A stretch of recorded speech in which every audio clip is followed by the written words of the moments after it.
film about? What's it really about? What genre does it hit? What is really being said? What's really being seen? That's what you're talking about.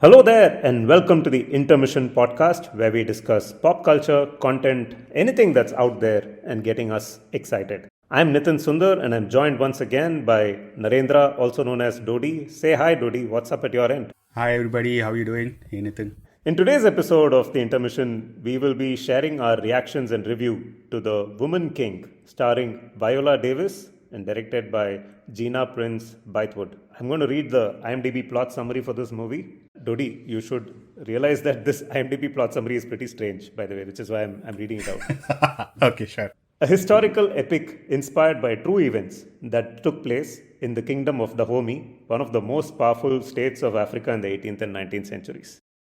As you can see, this IMDb plot summary itself doesn't pass the Bechdel test. It doesn't get into the details of what this movie is all about. So I'm going to hand it to you, Dodi, to tell us a little bit more about this movie and what you thought about it. Okay, wait. I have to talk about this IMDb summary. It says literally nothing about the movie. This is what it is. Yeah, I know. Yeah, this is straight out of IMDb, right? It doesn't pass the Bechdel test. And it's quite spectacular. This is... Right. We are seeing firsthand, I guess, this is how erasure and whatever happens, right? Tomorrow, if you're running a filter through IMDb and you look for synopsis that speak of women or warriors, you're not going to get this. This is literally the women warrior movie, right? Great. Exactly. Okay. It's as generic as it gets. Yeah. So the Women King is about this warrior clan that was part of the Dahomey kingdom. The warrior clan was basically comprised of all women and was called the Agoji. I think we're all somewhat familiar with versions of the Agoji. We've seen them in the Black Panther as the Dora Milaje. I think all of us have enjoyed those portrayals by Danai Gurira as Okoye and a couple of others as well. What I want to talk about before we get to my review, or our review rather, of The Woman King is I just want to take time in this episode to talk about different portrayals of Agoji themselves. The Black Panther obviously made it quite exciting, and now we've got Wakanda Forever coming out November 11th, I guess, or depending where you are in the world. So we're going to revisit that world again. We're going to revisit Okoye and the Dora Milaje. And I asked you to watch an episode of another TV show as kind of a companion piece to The Woman King. Did you get a chance to watch the Lovecraft Country episode we were talking about?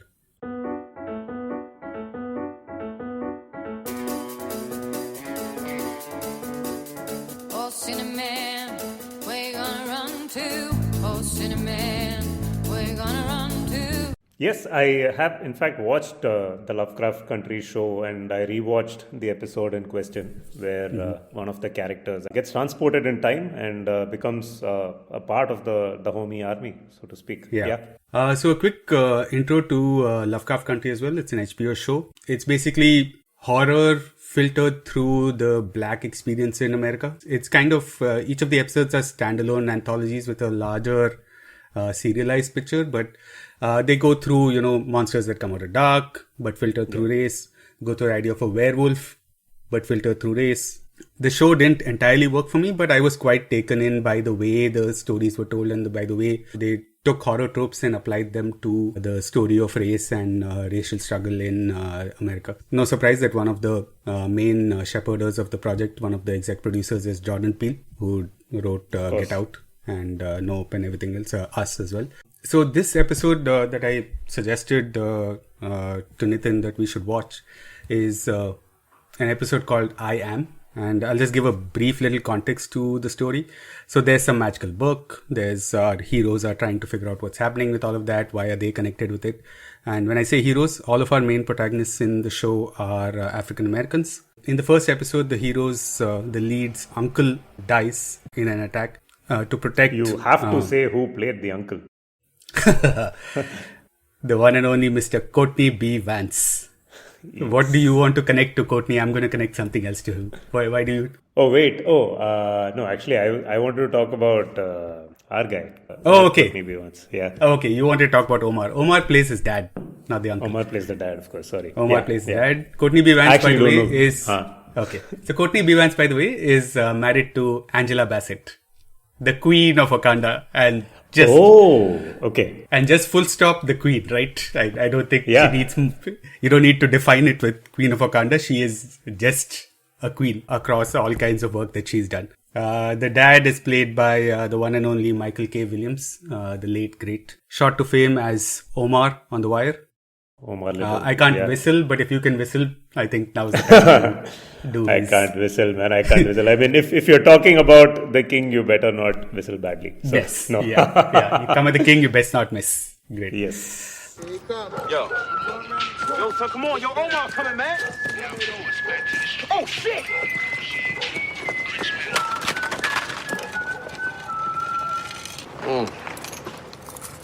Yeah.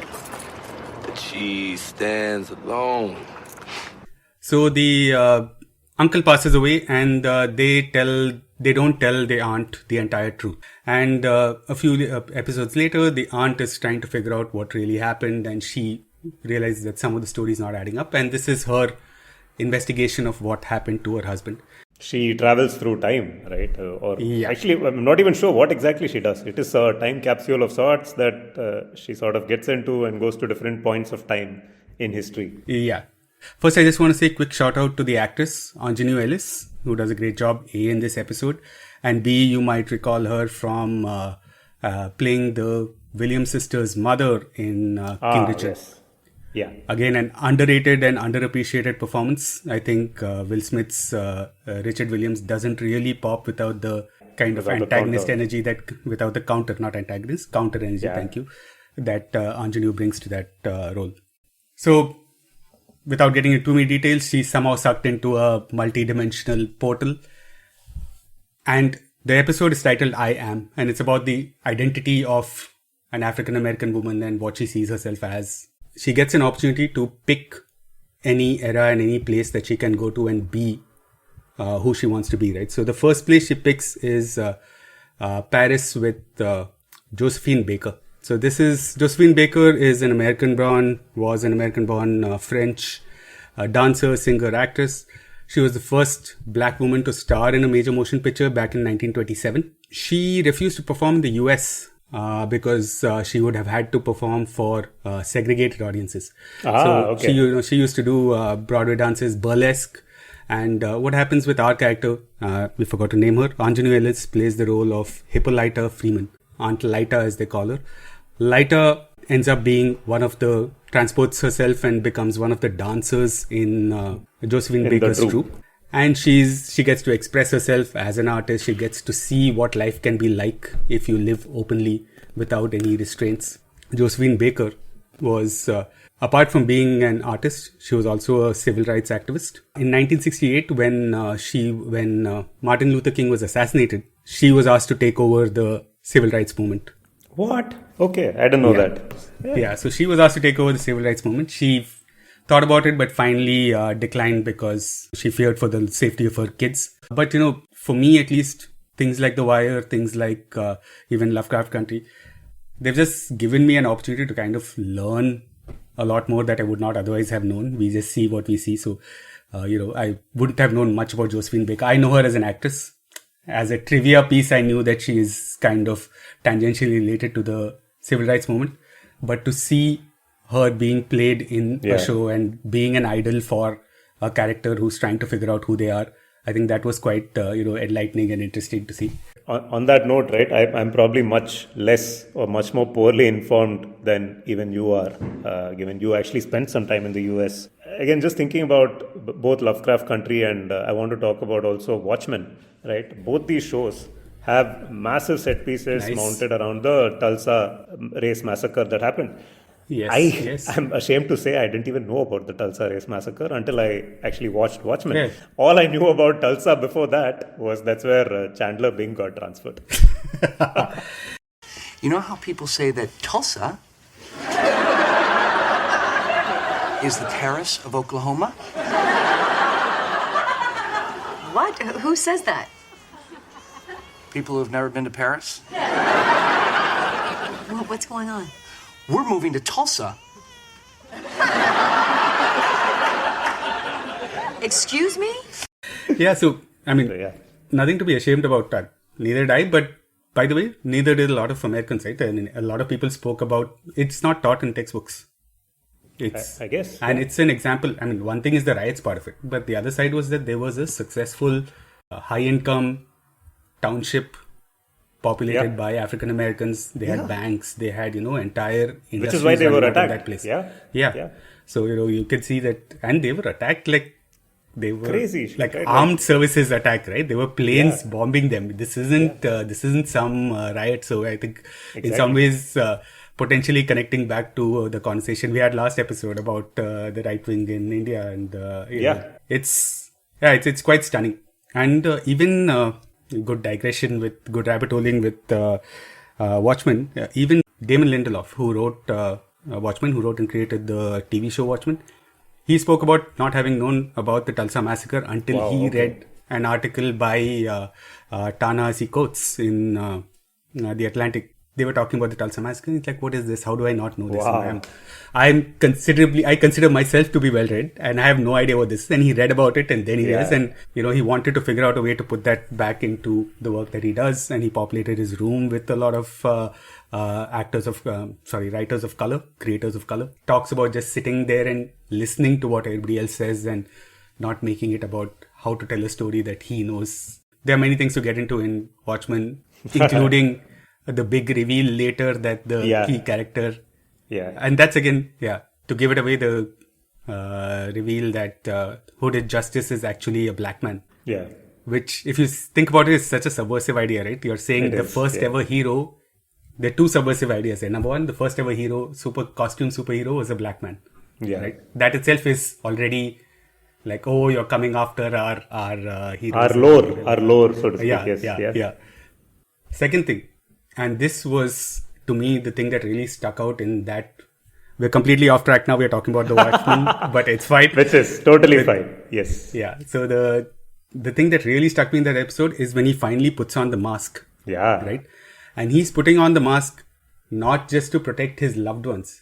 He will literally get lynched or killed. Yes. If a black man is seen trying to intervene in any kind of, trying to save people. He's fearing for his own life. He puts on the mask, which is not a complete subversion of the idea of the superhero mask. Yeah. So that's how much fear there is, and that's how much oppression that's happening at that time, that he puts on the mask. So I thought it was a very... It was fabulous. And in fact, that episode... way of playing it around. Yeah. That episode, I think, is amongst... up there with some of the best hours of television ever made, and I can't recommend that show enough for people who are listening. If you haven't watched Watchmen, who will watch the Watchmen? You will. So yes, please do. Exactly. But good call to talk about that as well here.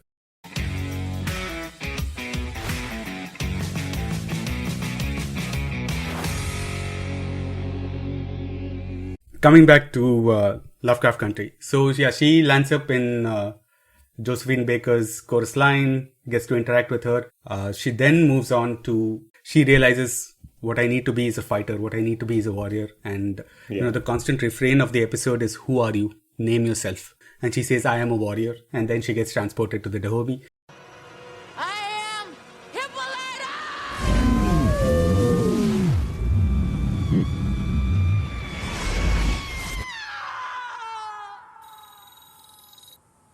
That screaming won't save you now.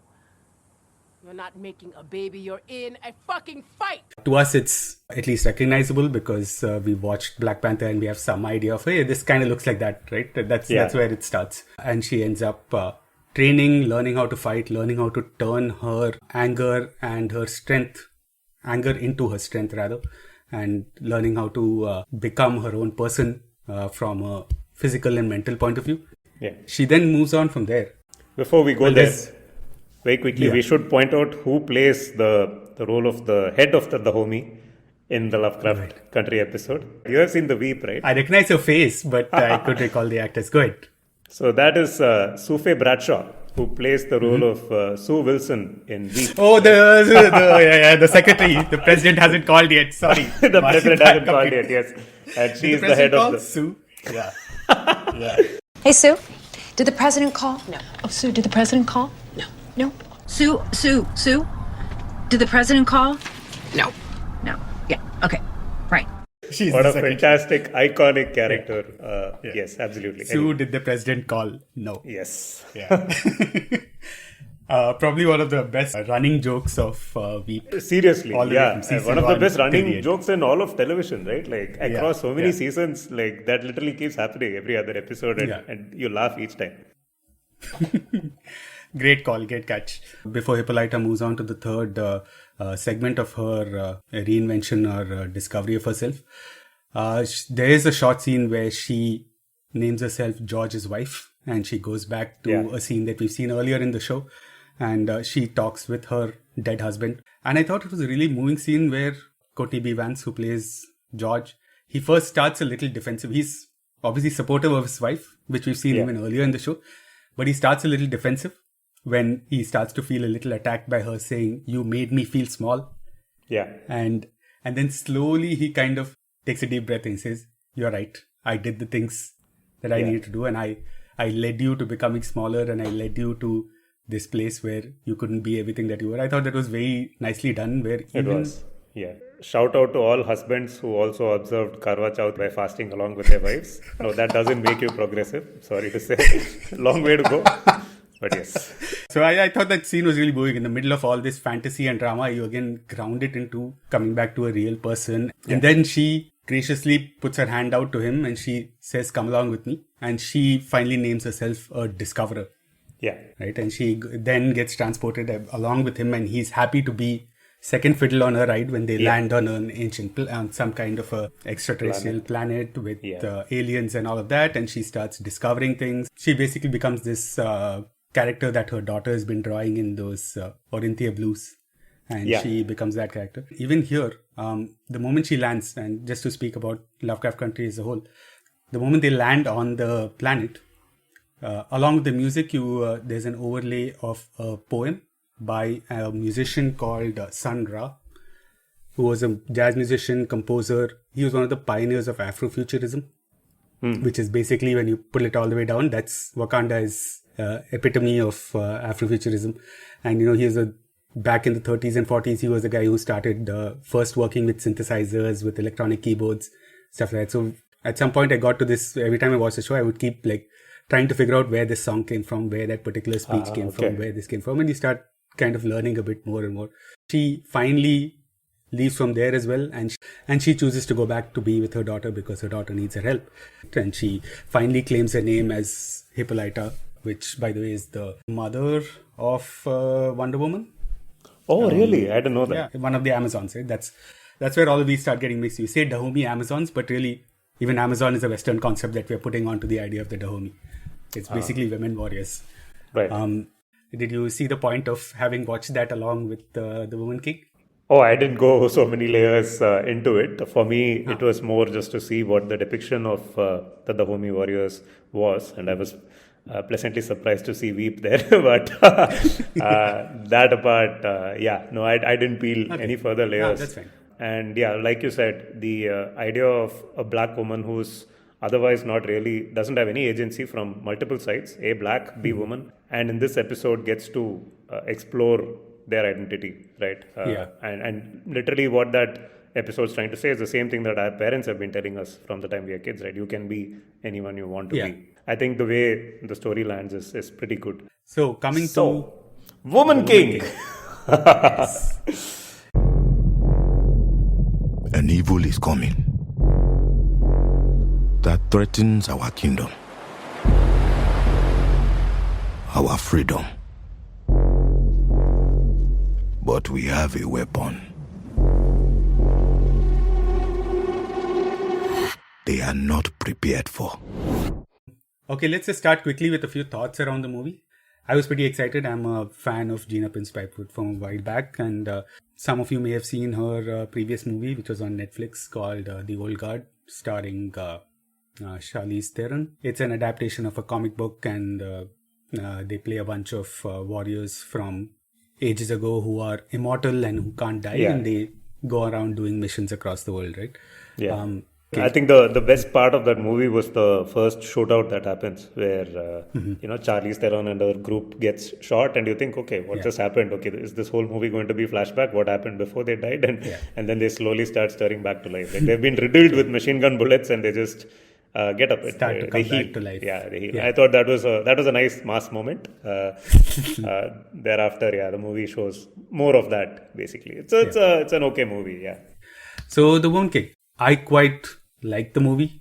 It got me pumped up, excited. The movie, like the IMDb summary, so gloriously says, the movie is about the Agoji, which is the clan of women warriors in the kingdom of Dahomey. And the Agoji is led by one warrior in particular called Naniska, who's the general. Naniska is played by Viola Davis. Viola Davis also produced the movie, and the movie centers on her and a few of her main lieutenants. The entry point character, the point of view character for us, is a character called Navi, who's a headstrong young girl who is being forced into marriage by her parents to a so-called rich landowner, which she doesn't want to do, and she fights back, and her parents finally deposit her at the King's Guard. The story itself is about how she becomes a part of the Agoji, and how the Agoji then fight against the colonizers and one of their rival kingdoms, the Oyo Empire. Yeah. If you were someone who wanted to stand up and cheer when you were watching Wonder Woman and Gal Gadot walks out into that no man's land trench, takes off her robe and starts hitting all the bullets away and runs through the field and completely runs past no man's land, literally, to get to the other side and be if you were someone who cheered for that, I think this is the movie that will work for you. It's quite powerful in terms of the action that happens, the moments that it shows between characters.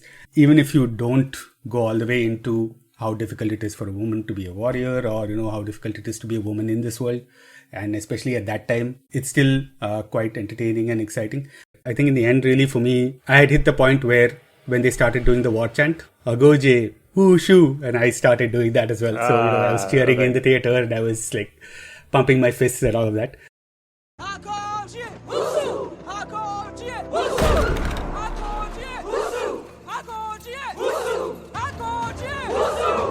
Why don't you tell me what you thought, and we can get into a few more details. I know you had a slightly different opinion of the movie. No. I think this movie was a success even before it was put out there. Just the fact that this movie got made, I think, makes it a success, right? And I'm reading from an interview that the director Gina Blythe gave, a few years back, or rather an interview she gave now, where she said her eldest son, who was then a 13-year-old Marvel devotee, and this sometime in the late 2000s types, right? Asked her, why are there no black superheroes? Black Panther was still not made at that point. And she says, that shook me. It shifted my thinking. I thought, okay, let me stop saying, I wish I could, and change that to, I'm going to, right? This again goes back to what we spoke about in the Lovecraft Country piece, right? Black Panther is many intentionality, yes. And you have to doff your hat to Black Panther, right? For coming out there and making it possible for black stories to come out and be told, right? And for proving that there is a market out there. I think it was a phenomenal success. It united black people around the world, embraced that movie, right? So I think a couple of big cultural moments really that must have, that actually made this movie possible, right? One of them is Black Panther. The other probably is Wonder Woman, right? It's tough to make women-centric movies. It's tough to make black-centric movies. It's tough to make women-centric action movies, right? Somehow, all of this had to happen in the last few years for the Woman King to get made. And I'm just glad that we are in a moment where a movie of this sort can be made. And it's fantastic that it's also a huge success. So much to cheer when you're watching this movie. There is, in fact, this one scene where, the warriors actually jump into the water off a cliff, which reminded me a lot of a similar shot in Wonder Woman. You'll keep seeing those parallels, right? And again, obviously, the Dora Milaje are inspired by this very clan. So there is a lot of references that you take as you watch this movie. Standalone, also, this movie has, it says a lot. It's not it's not a black versus white movie, so to speak. Yeah. There is Yeah. enough nuance in what they're trying to say, because the Dahomey themselves originally used to capture blacks and sell them to the colonists in order to be a prosperous kingdom, and the whole crisis of conscience actually comes up in this movie as to whether they should continue doing that or not, and all of that. It's not a simple good versus bad sort of storyline as well. It's a fairly rousing and nuanced story. Yeah. Just 1 second. One thing about the point that you brought up about even them selling their captives as slaves. There's been backlash to this movie as well from your expected right-wing side of things, saying this is historically inaccurate and whatever else. And really, it's a bullshit argument, because nothing is historically accurate. Like, you're not. This is not a documentary. You're not. Lincoln is not historically accurate. Braveheart is not. Just calm down. You don't need to make a noise about everything just because you don't like it. Like, only Kashmir Files is historically accurate. No other movie tries to even be there. Yeah, of course. Go ahead. Yeah, let's talk about the action. Yeah, so it's interesting as an action movie. Is it the most spectacular action movie that I've watched? Probably not. Is it bad as an action movie? I wouldn't say so. I would say it's up there with a lot of the action fare that you get to see these days, right? I also happen to watch Ponniyin Selvan and this movie on back-to-back days. I would say of the two, the action choreography in this one was definitely better, but it's a low bar, must be said. Okay. I'll speak a little bit about Gina Prince-Bythewood. So Gina is an athlete. When she was young, she was an athlete. So she kind of sees women as being a lot more physical and capable of athletic feats. And you see that in this movie as well. And you can see it in her other movies as well. She made a movie about sports called Love and Basketball. You can see that all of the actresses have trained. I don't know if you noticed, but there's a lot of tag teaming kind of action that happens. You jump over your partner's back to get to somewhere else. Yeah. You're doing something with a weapon, you throw another weapon to someone else, they grab it midair seamlessly and, grab it and kill the next bad guy in front of them. She likes doing these kind of interesting things, and she likes doing it in frame.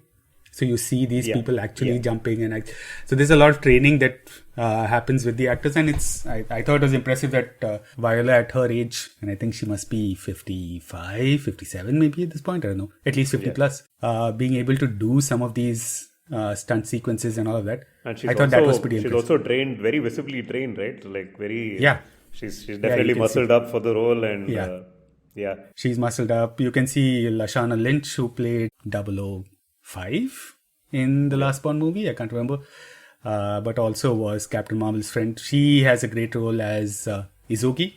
She really jumps off the screen. I think very entertaining and fun.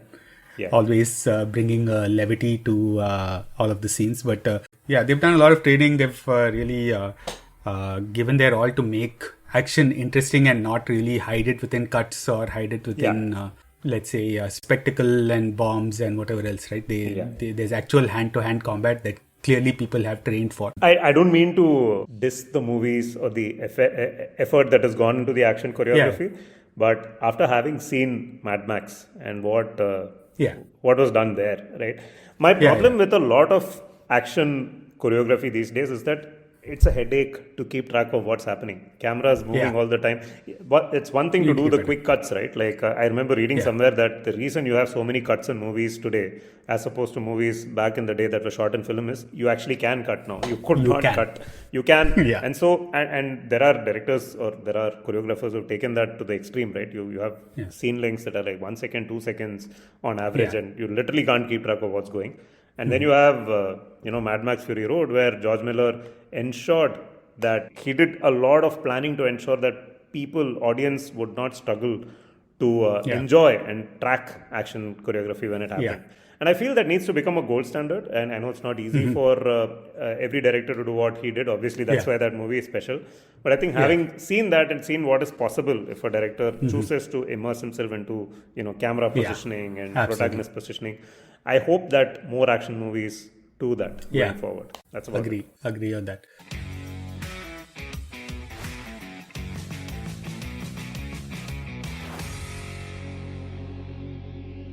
The way she tells story through action, right? Even Old Guard has these couple of scenes where, even though they're immortal, they're not actually invincible. So, when they get hurt, it still hurts. They still have to like heal through that, and it takes some time. And everything has consequence. The action isn't just something happened, you hit someone, and then you're fine the next moment or whatever. Everything has consequence that adds on to the next scene. I think she takes that very seriously.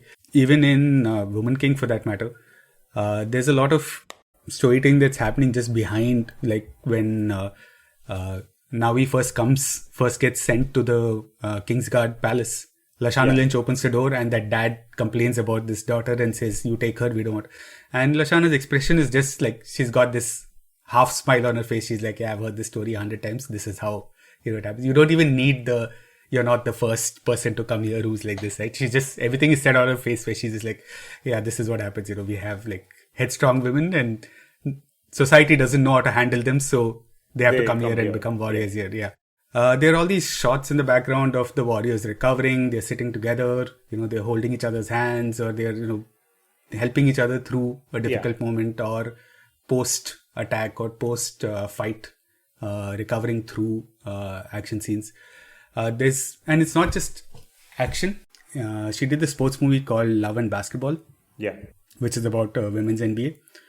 And there's a sex scene in that movie where the lead characters, Sanaa Lathan and Omar Epps, they have sex for the first time after prom. Okay, they are best friends and they end up, they're neighbors, they grew up together, whatever. And it's this really tender sex scene between the two of them. What happened was, they shoot this scene. It has literally zero nudity. Okay, there's barely some couple of bare shoulders or something. There's no nudity. It goes to the MPA, comes back, gets an R rating. And she says, like, "What do you want to do?" And I'll just read a couple of quotes from an interview where she was talking about this. Right? If you see the scene, it's all close-ups of their faces, really. You can't see anything else. It's just close-up of faces. Okay. She says, when it came time to get our MPA grade on it, they gave us an R, and it was because of that scene. Their argument was that the scene was too real, which is so bizarre. There's no nudity whatsoever in it. There's no grinding. So you're giving me an R because it felt too real? But that was the whole point. After trimming it and sending it back for rating, only to get an R again, she did one more set of trimming, and she's taking out like half a second because there's no shot to take out. There's no nudity. What do you do? She's taking out like half a frame here, half a frame there, and she's trying to make something happen. And finally, she managed to get a PG-13 rating. And initially, she was a little upset about it, but later she was like, "At least I got PG-13. That means actually the audience that I wanted to watch it, which is young black girls, they get to watch this movie now. So, I don't have to feel that compromise." But, I just want to talk about how you don't need the sex to sell the sex scene. And I mean, that's a gold standard scene of, how two characters connect. And it's all in the face. Imagine getting like rejected by your censor board because you just show a close up to two faces. And it's not even like those faces are always going through like an orgasm or whatever. Like, it's not even that. It's just everything's playing out on the face. Everything is happening there. So, when she uses action to tell story, it's not just action, but literally any physical activity she uses to tell story. And I find that very like interesting about her.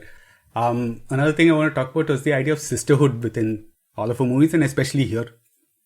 The way Nanisca's Viola Davis's second in command, Amenza, always knows when something is going, when her mood is off or when she's upset about something. She always goes, stands next to her. She's always watching. And she's always checking on her and saying, "Hey, are you okay? Do you need something?" She's always protecting her. They do a lot of that, right? There was this wonderful moment where when they do the championship sequence, when they're trying to see who will become part of the Kingsguard after all of the training, and they have this trial kind of thing where everybody is they run to the bushes and brambles. Yeah, first of all, those thorns, and they take their time with the thorns also. Right? She's willing to show the pain that people will go through. They take their time with the thorns, which was like, they have to run through these thicket of bushes that are full of thorns, and they have to come out the other side.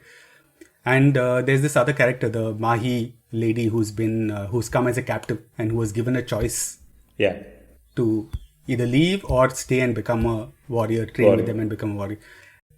She's the one who's right next to or ahead of our lead heroine, right? And she almost makes it to the end, but then Navi makes it and finally wins. And she's standing behind, and the king is crowning Navi as the champion. Yeah. they cut to her again, and you can see her being obviously upset that she didn't win.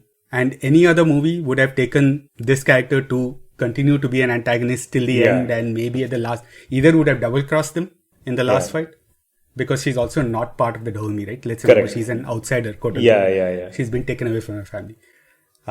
Would have either had a double cross or would have had one of those final twists in the end where she comes in the way and takes a spear for our heroine or whatever, right? Yeah. But here, the moment he crowns her the champion, she says, all of you, and he says, they celebrate. To all of you. Everybody celebrates, and they cut to the entire audience cheering and everything, and they cut back to our heroine, and she and this Mahi lady are not just cheering, they're hugging, jumping. They're both extremely happy that they've made it, right? You know, competition is competition, but we are sisters now and we've got each other's backs. You know, these are the little things that she does. Even in Love and Basketball, there's this point where they're on some kind of a fight, and the guy in the movie, is out with another girl, and our heroine walks in on them going out somewhere, and he's got this, you know, he's just being an asshole basically. They were in a fight and he was irritated, so he's like, what are you going to do, right? And she's just hurt and she walks away. When the script was given to the studio execs, they all said, why don't we have a bit of a cat fight here? Why doesn't she attack? You know, she's athletic and she's this thing. Why can't she, you know, pull her hair or hit that other girl? It'd be great to have a punch, and just to show that and they're selling it as just to show that our heroine, who's a basketball player, is strong and has this thing. And Gina was like, what are you talking about? Why should she hit her? This guy is being an idiot. If anything, she fucking hit him. So she doesn't give in to these easy characterizations and easy, you know, let's just do this and push this out. Are we doing spoilers? Can we spoil? Let's. So spoilers from here on. Spoiler alert. Okay. So it's obviously revealed that the girl is Viola Davis's daughter, right? And so my question in the ending is, so what happens now? Is she allowed to reveal that this girl is her daughter? It's left open. I don't think she reveals it, is my assumption. But coming to that twist, to be honest, I don't think it was necessary. The story was powerful without that. We didn't really need it. This was masala. There you go again. Because we don't need that much of a. It would have worked even without that, right? It would have worked I agree. Because even she just thinks she could have been my daughter. It could have worked. See, you need the other one. You need the fact that that she was raped and was captive of the Oyo general. Yes. But you don't really need this as a reveal. You don't need this girl to have been a daughter, yes. That being said, I thought the final scene where they speak about, they're sitting at the temple and tribute place saying goodbye to all the warriors that left. And Thuso's character says something like, I'm sorry that I was something that was a source of pain for you. Right. Yeah. To have come out of something that was a painful experience for you, and Viola Davis has to say, you were not the one that caused the pain. This is not on you. Yeah. But I would have liked for the movie to explore that a bit more, like to even have that conversation or to think about it. I thought it was again a powerful thing, but maybe it was literally the last line of the movie. I don't think they had any more space to go anywhere. So they were like, fine, let's move on with it. What did you think about the reveal though? The shark tooth under the shoulder skin. Seems like a fairly hardcore technique to mark. It's a hardcore technique, but seems like also a logical technique in some way, right? The baby skins are supposed to be super soft and whatever else, so potentially skin grows on top. I don't know. But imagine having a shark. I'm not planning to shove shark tooth under my son. That would get classified under destructive testing. So I'm not volunteering to put shark tooth under my son's skin. But I was reminded of a scene from Petta, which is Rajinikanth film. So in that film, so Rajinikanth is separated from, or rather, his young child is feared dead. You watched the movie, I guess. No? I have. So for the most benefit unnecessary twist of a twist that turns out to be not a twist. An untwist, yes. So Rajinikanth is separated from his toddler child who is feared dead in a bomb explosion or a shooting that is perpetrated by the villain played by Nawazuddin Siddiqui. Later, many years pass, and he comes across this kid who is purportedly, or rather this grown adult who is purportedly Nawazuddin Siddiqui's son, played by Vijay Sethupathi, but he notices that he has scars, scars of whatever, burn scars on his shoulder. We are led to believe, and Vijay Sethupathi is also led to believe, that he is actually Rajnikant's son, and Nawazuddin had taken him away from the scene of the bombing or shooting, and later it is revealed that this was not a twist; it was a trick that Rajnikant was playing to get long con. It is a long con, pretty lame. But yeah, for some reason that's what I was reminded of. I wanted to say something else about so you missed the post-credits sequence, right? Yes. So everything else ends, and then is sitting near the temple, right, where they pay tribute to everybody. She's sitting near the temple, honoring the fallen warriors, and she's pouring some alcohol. So it seems like a repeat of the previous scene, actually. She's pouring alcohol on the weapons of the fallen warriors, saying, "Thank you, Izogi, thank you, whoever." She's naming a few of the warriors, right? The ones that we know who have died. Cuts to black. Like, it's barely 3-4 words. She says, "Thank you to 1, 2, 3 names." Cuts to black. And then you hear her say, Brianna Taylor, who was the African-American lady who was killed by this thing. So she's drawing a parallel, saying women warriors are still happening. So it's just one word. It's not a reveal to the story or anything like that, but continuing to draw straight lines to situations even happening today. That's pretty strong. That's something. That's pretty strong. So, yeah.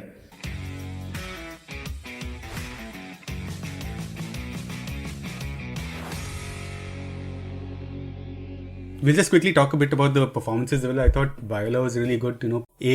Really worked hard on the role, obviously built up and all of that. But also, you see the way she walks, very tired. It's like a weathered gait. She's like a veteran warrior who has seen so much. And, battle scarred. But still, battle scarred. Yes, good. Of course, Thuso Mbudu was great. If you haven't watched the Underground Railroad miniseries on Amazon Prime, again, very difficult to watch. A lot about the South, the racist South, and slaves and all of that. But made by Barry Jenkins, who also made Moonlight. Right. And Thuso's really great in that. Lashana Lynch obviously was a lot of fun. I think easily the most entertaining part of the movie in terms of just always having something fun to say. Rule number 1: always listen to Izogi. Yeah, I am Izogi. Yeah. I thought even Amenza was great. I did want to ask you, what did you think about John Boyega's performance would be? Also his character, I wasn't fully sure what. Yeah, I don't know whether was it a joke. Was he? He reminded me of this guy from 30 Rock. I forget his name. I mean, he's enjoying himself. The performance wasn't bad, but I wasn't sure what the role was doing. Are we saying he was is he silly? Is he frivolous? Is he a good king? Is he pliable? Whatever. Yeah, he kind of jumps all over the place. Yeah, is he having imposter syndrome? It's unclear. He does eventually elevate the woman king, and he also agrees to question whether they should continue to support the slavery and all of that. So positive shades there and showing some level of flexibility, I guess. But it's one thing to say everybody's human and therefore there's a mix of stuff, but you need to come down on some defining characteristic, right? I felt that was missing. It felt more confused than, this is a human experience, you can't really bottle it under one thing. That is complex. This was more confused than complex. It was confused. And he's also cracking flippant jokes about his wives and, I found that strange. But he's really having fun. And even with his wives, when one of those wives protests and leaves, he sends the other to go talk to her. My love. Even his first scene when he's like walking past all of his wives and he has a different my love. He has a different my love for each of them because some sort of in joke. Pretty cool. One last thing I wanted to bring up to end on a light note. Do you know what the name of that actor is? The guy who played the colonizer, the Spanish guy. He's Ralph Fiennes' nephew. Oh, okay. And he also played young Voldemort in one of the Harry Potter movies when he's playing the younger version. So he's his nephew. Okay. There's obviously Fiennes in his name. Yeah, that's fine. His first name is Hero. So his name is Hero Fiennes. Okay. His last name is Tiffin. Hero finds tiffin. Yes. This is what. This is why the colonizers went searching for India and Africa. Hero finds tiffin. This was the headline the next day in the New Yorker or the New York Times when Columbus landed in what he believed was India. Anyway. Wouldn't this be a great hero name for one of our... I mean, if you can have Tiger Shroff, I'm sure you can have Hero Tiffin. Would at least be up and coming star in India with a lot more feelings.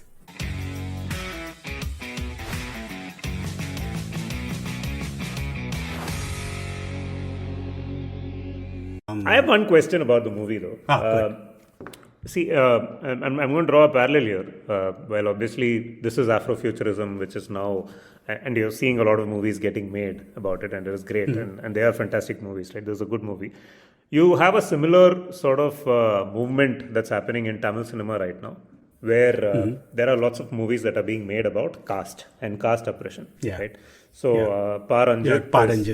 Pa Ranjith is the flag bearer of that movement, and I think he has really pushed down massive barriers and walls, and he's opened now the field, so to speak, for more creators. So now you have a Mari Selvaraj who's come and made a couple of movies, very hard-hitting movies, talking about casteist themes in a way that was never spoken in Tamil cinema earlier. So my question is, and some of those movies, by the way, are really good. Some of them are average. Some of them don't work as movies. There is also this problem, especially with Indian audiences, where they often judge a movie for the message. What is the movie trying to say becomes a lot more important, and very often movies get judged based on the message. Like message movie is the term that we use. So my question was that, right? When a movie such as this kind gets made in whichever industry, right? It's obviously breaking barriers, taking something far beyond movies forward, right? As a critic and as a fan, should you then have a different yardstick in how you measure those movies? Because we should know that these movies are made. For instance, Gina Prince-Bythewood is... Bythewood. Right. For instance... It's it. Gina Prince-Bythewood, for instance, is... one out of thousands of women who probably tried to make movies on black women, right? And she's the one that survived and came through. So her journey has been much harder than what some other director's journey would have been. So do you give them that leeway when you judge their work? Some benefit of doubt. Yeah. So it's a complicated question that people struggle with a lot. I tend to come down on two different kind of parameters. One is it good this movie got made? And is this movie good? Are two different questions you want to answer. Yes. Right. Unfortunately, it comes down to sometimes you can't say a movie is bad because it's the only movie that's come out like that and you want to support it, or whatever, some Asian movies come out, some whatever. Yeah. You have to toe that fine line, but I tend to come down to being more explicit about it's good this movie got made. Yeah. On a personal level, I also enjoy movies like this, even if they're not as good as the other movies, because I'm seeing something that I otherwise wouldn't have seen. I agree. So when I say good, the only other comparison we have for good is the technique is better, or so the action could have been better. Yeah. But that's not the story, right? The action is not the story. Correct. Whoever we see fight, it's fight. Yeah. So that's not the thing. So if it comes down to this movie's, any movie, which is quote unquote a message or a value-driven commentary, commentary movie or a value-driven movie, even if it is slightly lacking on the filmmaking front, I personally tend to enjoy it more because I'm the filmmaking part can be solved. You'll get more money, you will get better special effects, you will get better people who will be able to train and shoot and whatever. If you had to make it on your phone, you made it on your phone. The point is this story worth telling, and have you told a good enough story with it? Which I think this passes in shades. There is also the question of they tell stories in a different way. So sometimes the yardstick also is not very clear, right? Even the way she does action sometimes feels a little, I'm not entirely certain it's the most strong way to do it, but that's only because I've been conditioned by the way action movies have been made so far. Male-driven action movies have a particular way of being shot. But the idea of doing tag teaming, stunt work and showing longer shots is not very different from what a John Wick or anybody else or any of these David Leitches are doing. She's doing things in her action scenes that others are not. I'm just picking action as an example. Really, I come down to also maybe we need to learn how to watch some of these movies. And if you watch, let's say, have you seen Reservation Dogs? I know I No, I've not spoke seen. about it. I've not seen it. Yeah. No. So these are new types of stories. So they won't necessarily follow the standard 3-act structure. They won't necessarily follow the hero's journey. They might have a different way of telling stories. So if you don't get a chance to look at it that way, and they are trying to potentially, just to be able to get released, they are trying to force it into a hero's journey scenario, and we are interesting. Struggling with, it's like 10% variance from the hero's journey, so it's not making sense to me. But they have like pushed 50% from what story they were trying to tell to even get here. And maybe if you follow that journey of that story, it's a lot more interesting. And this happens everywhere. It takes time to develop your own version of that storytelling. I'm being very general and vague here, but I don't know how to be more specific about this. So on that note, right, I was briefly reminded of this other podcast that I was listening to recently, and I don't even remember which podcast it was, but it mentions this company that you might have heard of or not. It's called Make Love Not Porn. It's so Cindy Gallop is the name of the woman who runs this company. So the podcast was about what this is all about, right? And her take is that the entire pornography industry has been made by men forever, right? In fact, it's made by one company which owns all these other porn websites. Her point is, porn obviously is largely being made for men as well, and men tend to have a certain view of sex and of women based on the kind of porn that they've been seeing. Right? And she's like, porn can be very different if women are actually hemming it and making it, right? So that's broadly the premise. So she and her company makes porn, and and it's made by women. It's made in a very different way, and she believes in a much healthier way than men make it. And that comes back to your point about how action gets shot. Right? We are all conditioned to action from the lens of male directors, and suddenly now we have a new way to consume and enjoy action. Why not bring it on, right? Yeah, you're right. Everybody brings a perspective, right? We're just trying to fit it into the template that we know, because we are used to a particular template. Is there still skill? And is there, at least for Gina, she's been making movies for a while now, getting to even make Old Guard for Netflix, which was like $70-80 million. I think this was about $50 million. You don't get to even play in that sandbox. Yeah, absolutely. How many can you name? Name another. I can name exactly one more black woman director. Well, two more now. One's Ava DuVernay. Right. And then there's now this lady called Nia DaCosta who made this horror movie recently, which had Abdul Mateen. I'm forgetting the remake of a old horror movie. Until they get the chance to play with that kind of money and then create their own language around it, it's going to take some time. It's fine. And this has happened, by the way. I used to have this major problem back in the late 90s, early 2000s, when all of these Rahul Bose movies used to come out. Oh! Do you remember the time when all those Rahul Bose... Crossover movies. All crossover movies. And they would all, at least one of the side stories would hit some child abuse, molestation, or one of these hot button issues. And then it became like, dudes, these movies are not good. Yeah. Like, I get it, you're trying Those to... were the movies that should have been boycotted. Yeah. Correct. Because they were bad. I was like, I get it. Like, shine a light all through. But, sorry, these movies are shite. There were a number of them that were downright unbearable to watch. So, you can say, okay, good for your message, but sorry, like, you need to get better at making this stuff. And that wasn't a lack of technique or ability or money. I mean, a lack of technique or money. That was a lack of ability. You don't know how to tell a story. Then back off, figure out somebody needs to tell a story, and sure, these topics need to be talked about and told better. Good stories. Yeah, but find somebody who can tell a story better. But there were lots of those at that time. So I had this problem back then when I would be like, this movie sucks. And somebody like, how can you say that? Look at how it's like. Like, that's okay. Yeah. That's fine. Yeah. But it's a shit movie. There are two different things. We're talking about the quality of the movie versus the point of the movie. On that note, a recommendation for you, Dodi, and for our listeners to watch Pa Ranjith's new movie, which came out, I think, roughly a month back. It's called Nakshatram Nagargiradhu. It's a wildly experimental movie. I saw it a few days back. It's on one of the streaming platforms.